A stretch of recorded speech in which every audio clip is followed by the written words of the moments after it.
મોરબી સહિત સમગ્ર ગુજરાતની અંદર ચકચાર મચાવનાર મોરબીના જમીન કૌભાંડની અંદર પત્રકાર અતુલ જોશીની સીઆઈડીની ટીમ દ્વારા ધરપકડ કરાઈ છે। મળતી વિગત પ્રમાણે મોરબીમાં વજેપર સર્વે નંબર 602ની માલિકીની જમીન બારોબાર પચાવી પાડવા માટે કૌભાંડ કરવામાં આવ્યું હતું। આ કૌભાંડમાં અગાઉ 2 મહિલા અને 3 પુરુષ આમ 5 આરોપીઓને પકડીને જેલ હવાલે કરવામાં આવ્યા છે। ત્યારબાદ સીઆઈડી ક્રાઇમ ગાંધીનગરની ટીમના ડીવાયએસપી આર.એસ. પટેલ અને તેઓની ટીમ દ્વારા આજે મોરબીના પત્રકાર અતુલ જોશીની આ 602 જમીન કૌભાંડમાં ધરપકડ કરવામાં આવી છે અને તે બાબતની માહિતી ડીવાયએસપી દ્વારા પત્રકારોને આપવામાં આવી હતી। આ જે ગુનો તપાસ કરી રહ્યા છીએ અમે એમાં ટોટલ 3 જેન્ટ્સ અને 2 મહિલા પકડ્યા હતા।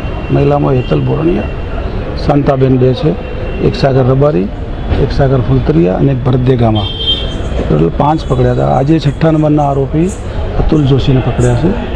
આખું પ્રકરણ છે તો એમાં અત્યાર સુધીની તપાસમાં એવું આવ્યું છે કે જે જમીનમાં છે પાકી એન્ટ્રી જે થઈ રેગ્યુલર એનું જે કામ કરવાની સંકલન કર્યું હતું એ અત્યારના આરોપીએ કર્યું હતું એવી પ્રાઇમરી તપાસમાં નીકળ્યું છે, જેના આધારે આજે એરેસ્ટ કરી આવતીકાલે અમે વિગતવાર રિમાન્ડ માગીશું તો ડિટેલ ખબર પડશે કે આ બાબતે કોઈ આર્થિક વ્યવહાર થયો હતો કે કલેક્ટર કચેરીમાં કે ડેપ્યુટી કલેક્ટર કચેરીમાં કે બીજે કોઈ મામલતદારમાં કે તલાટીમાં, તો એ વિશે વિગતવાર પૂછપરછ કરવા માટે એમને આજે એરેસ્ટ કર્યા છે। અગાઉ સાગર ફુલતરિયાના બંને ગુનામાં એના ઉપર એફઆઈઆર દાખલ થયેલી છે એવી વિગત રેકર્ડ ઉપર છે।